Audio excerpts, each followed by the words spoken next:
सभी को जय मसीह की। और हम आज परमेश्वर के पवित्र वचनों को सीखेंगे। इस वीडियो में हम परमेश्वर के वो अदृश्य गुणों को जानेंगे जो परमेश्वर मनुष्यों के लिए करता है।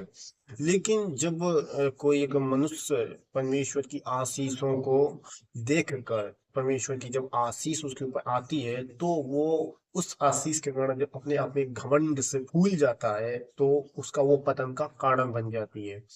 कि जब परमेश्वर का सामर्थ्य हमारे ऊपर आए, तो हम परमेश्वर की आशीषों पर, जो हमें आशीष मिले, उन आशीषों पर हम लोगों के पास जाकर उनकी मदद करें। वो स्रोत जो हमको मिला, परमेश्वर ने दिया, हम उसकी दूसरों की मदद करने के लिए परमेश्वर ने दिया, हम इसको समझें, ना कि हम अपने आप में घमंडी बन जाए, जो हमारे पतन का कारण होता है।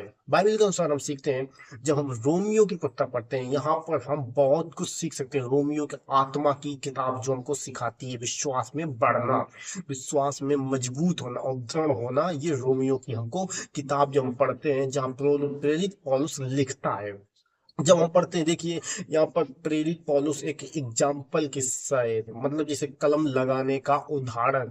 हम इस एग्जाम्पल को समझेंगे कि जीवन में इस कलम लगाने, कलम से संबंधित अर्थात है परमेश्वर यहाँ पर किस तरह से हमारे जीवन में बातचीत करता है, प्रेरित पौलुस किस तरह से लिखता है।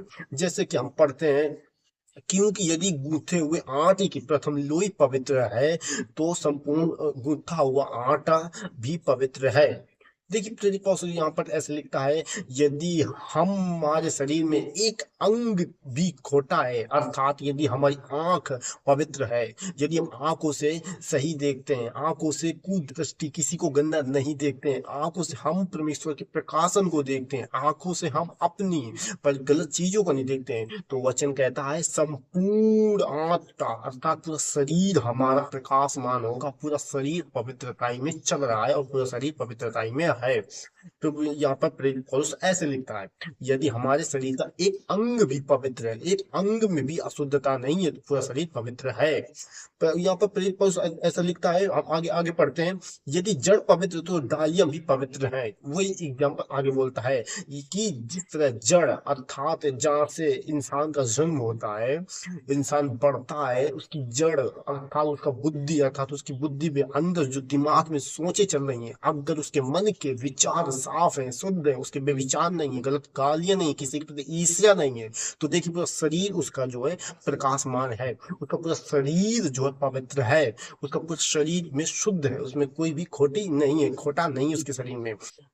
वचन कहता है, परंतु यदि कुछ डालियां तोड़ दी गई, तो तू जंगली जैतून होते हुए उनमें कलम लगाया गया और उनके साथ जैतून वृक्ष की जड़ के उत्तम रस का भागी हो गया। तो डालियों के प्रति अहंकार ना कर, परंतु यदि तू अहंकार करे तो स्मरण रख कि तू जड़ नहीं है, परंतु जड़ तुझे संभालती है।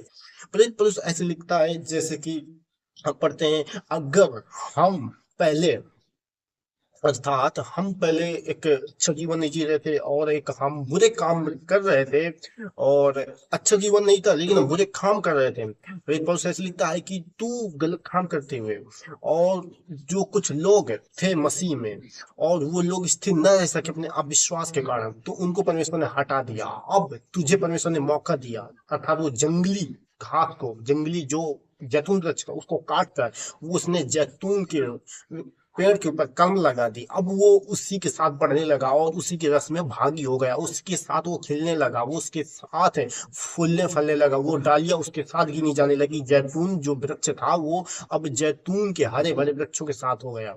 तो वचन कहता है कि अब तू घमंड मत कर कि तू पहले जंगली घास था, मतलब ऊंट कांटे बोता था, तुझमें से कांटे निकलते थे, लेकिन अब तू उस जैतून के हरे भरे वृक्ष की डालियों के संपर्क में आने पर, कलम लगाने पर तू भी हरा भरा हो गया। तो तू अब घमंड मत कर, अर्थात प्रभु में आने के बाद अब घमंड मत करो कि मैं ऐसा हूं, मैं वैसा हूं, क्योंकि प्रभु यीशु मसीह ने कहा है, हालेलुया, वचन कहता है, डालियों के प्रति अहंकार न कर, लेकिन जो तुझमें जो डालियां निकली कलम लगाने के बाद, अब डालियां तुझमें आ गई, तो तू डालियों के प्रति घमंड न कर, क्योंकि अभी तू जड़ नहीं है। वचन कहता है, परंतु यदि तू अहंकार करे तो स्मरण रख, अगर तू अहंकार, अगर तेरी बुद्धि में से अगर बुद्धि में घमंड आए तो ध्यान रख, ब्रेक पोस्ट कहता है, तू जड़ नहीं संभालता, जड़ तुझे संभालती है।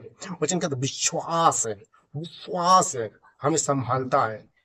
जड़, हम जड़ में नहीं था, तू जड़ नहीं तुझे संभाल रही, तू जड़ में नहीं संभाल, तू डालियों के ऊपर कलम लगाया गया। और प्रवचन कहता है इसलिए जड़ तुझे संभाल रही, इसलिए तू घमंड मत कर।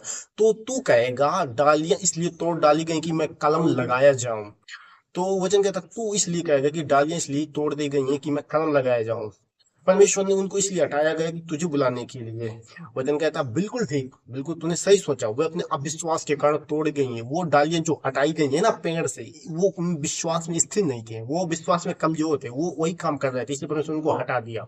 अब वचन कहता है और तू केवल अपने विश्वास के कारण स्थिर, और तेरा विश्वास था इसलिए तू स्थिर है। तो विश्वास के कारण परमेश्वर ने तुझसे प्रेम के लिए तुझे परमेश्वर ने बुलाया।